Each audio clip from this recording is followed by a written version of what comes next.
Hi Leute, willkommen zu Dragon About. Ich bin der Dirk und auf meinem Kanal dreht sich alles um Relabwaffenbau und einige andere Sachen, aber das kennt ihr ja schon. Eigentlich erzähle ich immer dasselbe, aber naja gut. Für alle, die noch neu sind, ne? Abonnieren nicht vergessen, hat er nichts verpasst. Geht heute weiter und zwar mit den Abgüssen. Wie man Formen macht, Formen von Formen und so weiter. Und vielleicht dann später, auch wenn alles gut klappt mit den Formen, dann wahrscheinlich auch ein bisschen rumschäumen. Also soweit der Plan. Wenn euch das ganze Thema schon beim ersten Teil gefallen hat, bleibt dran. Wir sehen uns. Dann geht's mal los. Und zwar habe ich mal ein paar Sachen vorbereitet. Das hier ist ein Backpapier. Das ist, glaube ich, gar nicht mal schlecht für gleich. Das wird nämlich ein bisschen Sauerei erstmal. Von der Form mit den Rosen, ja, die hier nicht, habe ich mal aus Heißkleber einiges an Abgüssen gemacht.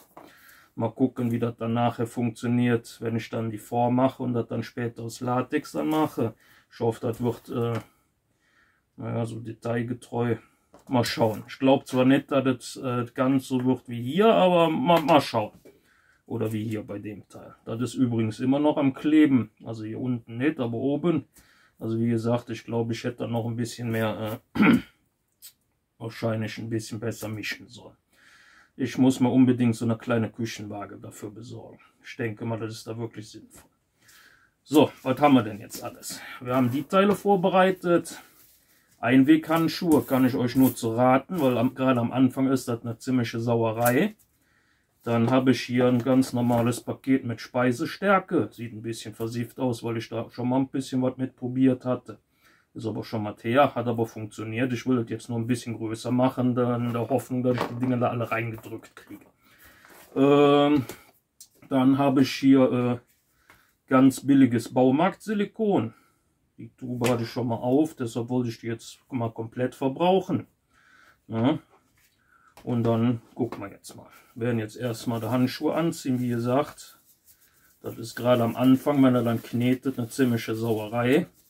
Deshalb auch am besten so Backpapier, da löst sich das nämlich nachher ganz gut und das könnt ihr dann zusammen machen und wegschmeißen, wenn ihr dann nicht mehr braucht. Ich hatte das die ersten Male, hatte ich das mit Zeitungspapier, aber das war jetzt nicht so das Wahre. Ich probiere das jetzt mal mit Backpapier. So, dann gehen wir erstmal hin und so ein bisschen von dem Zeug hier auf das Backpapier drauf. Das ist so ein bisschen, ja, so ein bisschen wie Kuchen backen, kann man sagen. Oder generell wie backen. Ich verteile das jetzt hier mal so ein bisschen großzügiger. So. Dann hoffe ich mal, dass das nicht eingetrocknet ist. Na, sieht gut aus. Wie gesagt, das ist jetzt das Transparente, weil das am billigsten war. Das mag ich auch am liebsten für die Feuerkugeln und so jetzt nehmen, weil da ist relativ viel Essig drin. So, die machen wir mal komplett leer. Weil wir wollen das Ding ja auch ein bisschen größer machen. Ne? Tun wir mal auf Seite. Ach Leute, das riecht wieder so richtig schön nach Essig. Also wenn ihr mal die Nase verstopft habt, danach habt ihr sie frei. So, tun wir jetzt erstmal hier so ein bisschen drüber. Mal gucken. So. Und dann knetet man das Ganze zusammen, bis es danach nicht mehr klebt. Wie ihr seht, so gerade am Anfang ist das eine ziemliche Matscherei. Aber wenn es dann mal so richtig untergemischt ist, klebt das Zeug auch nicht mehr so. So. Leute, wenn ihr wüsstet, also der Essiggeruch, der ist immer super.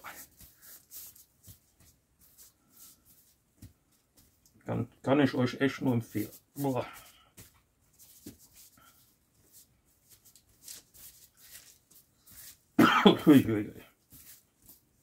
Ja, da müsst ihr wirklich einiges kneten.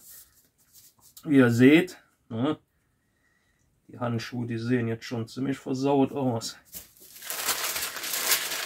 Jetzt soll ich glaube ich noch etwas von dem Zeug drauf. Jetzt wisst ihr auch, warum die Handschuhe immer so aussehen. Also es ist schon eine ziemliche Ferkelei. Aber es ist relativ günstig herzustellen. Und das ist ja, was wir eigentlich jetzt erstmal machen wollten. Wie gesagt, ich habe das schon mal gemacht. Aber das ist halt wirklich... Ihr seht ja, was das für eine Matsche ist. Mittlerweile habe ich irgendwie gefühlt mehr an der Handschuhe wie auf dem Teil. Also die Handschuhe, die sehen wirklich gut aus, Leute. Ein vernünftiges Kneten ist damit irgendwie nicht so ganz dran.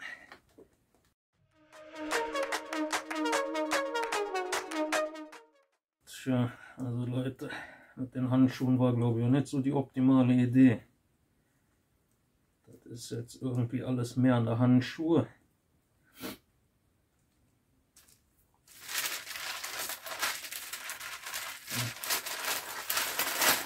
So, ich ziehe die Dinger erstmal aus,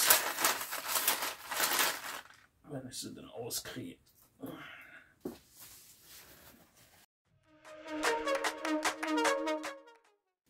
So, versuchen wir das Ganze mal.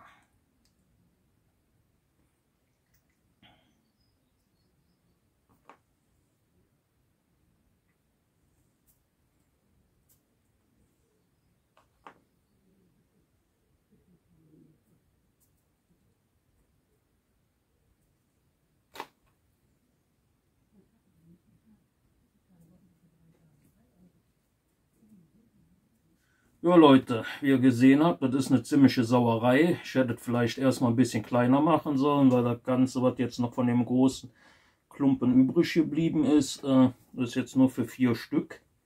Aber wir testen das jetzt mal. Wie gesagt, ich habe schon öfters mal so was gemacht. Also das heißt öfters so 2, 3 Mal. Allerdings dann immer nur so für einzelne Teile. Ich hatte eigentlich gehofft, dass dann ein größerer Klumpen wird, wie jetzt das Teil hier. Aber es geht jetzt erstmal darum zu testen, ob das mit diesen Abgüssen hier aus Heißkleber brauchbare Ergebnisse erzielt. Mal gucken, wie das nachher aussieht. Wie gesagt, ziemliche Sauerei. Seht ihr, wie das hier alles aussieht. Jetzt lassen wir das hier drin erstmal was trocken werden, damit wir das dann später rausholen können. Ich weiß jetzt gar nicht wie lange, aber ich meine, das wird mit dem Backpulver da drin, Entschuldigung, Speisestärke, dauert das glaube ich gar nicht mal so lange, ich das noch so richtig im Kopf habe. Ja, dann lassen wir das Ganze jetzt erstmal trocknen und gucken mal, wie das nachher aussieht, wenn dann später dann der Latex noch mit reinkommt. Und zwar hatte ich die Form jetzt von dem Backpapier abgemacht und beim Abmachen sind die Dinger eigentlich schon alle rausgefallen. Ja? Also Rückstände sind eigentlich so keine da, vielleicht ein bisschen vom Pulver noch, aber mal schauen. So, dann versuchen wir mal und gucken mal, wie die Dinger nachher aussehen, wenn dann Latex drin ist. Dafür habe ich jetzt ganz normales Latex mit schwarzer Abtönfarbe. Mache jetzt erstmal eine Schicht dünn rein. Dafür nehme ich auch immer hier für die Stiele erstmal hier so was Dünneres. Ihr müsst immer dran denken, auf dem Latex, das hält nicht so gut. Das fließt dann immer an die tiefsten Stellen. Aber die ersten Schichten am besten erstmal relativ dünn machen. Ne? Also nicht zu dick und auch nicht wundern, wenn es dann runterläuft, wenn das hier so an den Seiten macht. Das ist ganz normal. Bei Silikonformen müsst ihr immer mit einigen Schichten arbeiten, bis ihr dann die Dicke habt, die ihr gerne haben möchtet, weil es halt immer wieder in die tieferen Stellen reinläuft. Da braucht ihr euch dann halt keinen Kopf zu machen, das ist halt dann so. Kennt das ja, Wasser fließt ja auch immer an die tiefste Stelle. Und dann halt auch nicht wundern, wenn dann halt an der Stelle mal noch nicht deckend ist. Und wo ihr vor allen Dingen gucken müsst, Leute, die erste Schicht immer besonders lange trocknen lassen. Und je dicker sie ist, umso länger kann das schon mal dauern, weil die erste Schicht ist am wichtigsten. die relativ dünn machen, wenn es geht. Und dann möglichst gut durchtrocknen lassen. Weil wenn das nämlich unten die erste Schicht nicht trocken ist, ihr macht dann schon die nächsten Schichten drüber und dann trocknet die unterste auch nicht so wirklich gut. Und dann kann es nachher passieren, dass er dann quasi einen kompletten Abguss damit versaut. Also jetzt nur so als kleiner Tipp. Man müsste dann halt gucken, wie viele Schichten er dann reinmacht, je nachdem wie dick er das dann nachher haben möchtet. Nur macht es nicht zu dick, weil je dicker es wird, umso härter wird natürlich dann auch nachher der Abguss. Ne? Wenn er dann Stellen hat, womit er dann halt zuschlagt vielleicht, das ist dann nicht so toll, wenn er dann so einen Zentimeter dicken Abguss dann da hat. So. Ihr seht, das geht relativ schnell. Ist auch nicht so dick die Schicht. Wie gesagt, die lasse ich jetzt erstmal bis morgen früh trocknen. Wir haben jetzt ungefähr, also ich weiß nicht, 6 Uhr oder so. Habe gerade keine Uhr. Und morgen früh, also ich sag jetzt mal immer so für die erste Schicht, ja, hängt natürlich auch von den Außentemperaturen ab, also so einen halben Tag lasse ich die meistens immer erstmal trocknen. Also die erste Schicht. Danach, die gehen dann natürlich schneller. Und dann kannst du so im Schnitt morgens eine Schicht rein, abends und dann über Nacht durchtrocknen lassen. Also ich sage jetzt mal, für einen kompletten Abguss, so mit 2, 3 Schichten brauchst du so 1 bis 2, also ja, bei 3 bis 4 Schichten, sagen wir mal. Also 2 Tage kannst du schon rechnen. Deshalb wollte ich ja auch mehr machen, weil das ziemlich zeitintensiv ist, nur das hat halt mit dem Zeug, ja, irgendwie hatte ich ja zu viel am Dings kleben. Aber wie gesagt, mal gucken, wie die nachher dann aussehen, ne, also von den Konturen und alles, mal schauen. Ist jetzt mal so ein Versuch mit Heißkleber erstmal gewesen. Danach kann man doch noch mit normalen Abgießsilikon mal hier mit den 2 Komponenten noch probieren, obwohl da habe ich ja schon die erste Form von gemacht gehabt, wo ich dann quasi hier die alle mitgemacht habe, aber schauen wir mal. Lassen wir erstmal trocknen und sehen nachher mal, wie das Ergebnis ist. Dann sind jetzt soweit erstmal die Sachen soweit fertig. Jetzt wollen wir erstmal gucken, wie das alles so aussieht.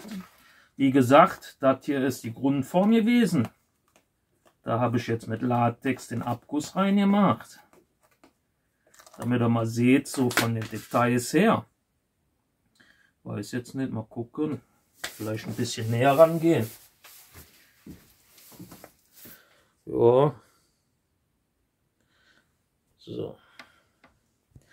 Mal gucken, ich hoffe. Das machen wir mal ein bisschen nach da. Dann haben wir da auch ein bisschen mehr so. So. Ja. So. Wie gesagt, das ist jetzt hier quasi direkt aus der Form raus. Von den Details her, seht ihr ja, das sieht mit dem Latex gut aus. Kann man bei Kunststoffformen auch mit Flexipaint machen. Das war quasi mit dieser Keramik derselbe Abguss, direkt in dieser Kunststoffform. Und mit dem Ding habe ich dann ja eine Silikonform gemacht. Das Zeug, das klebt irgendwie obendrauf immer noch so ein bisschen, also mehr wie es sollte. Da habe ich jetzt auch Latex rein. Hier an der Seite hat sich das schon gelöst. Mal gucken vom Detailgrad, wie das aussieht. Das sieht, naja, ich muss ehrlich sagen, jetzt nicht ganz so toll aus. Aber ist okay. Dann habe ich ja mit der Form mit dem Heißkleber gemacht. Ist natürlich dann auch nicht so toll geworden wie das jetzt hier. Ne? Also die ersten 2 sind die besten. Dann habe ich ja mit diesem Baumarkt-Silikon und der Speisestärke dieses Sucro gemacht. Was eine ziemliche Sauerei war, wie ihr ja gesehen habt. Und das Ding ist ja auch nicht so wirklich groß geworden. Dann gucken wir mal, wie die Dinger geworden sind.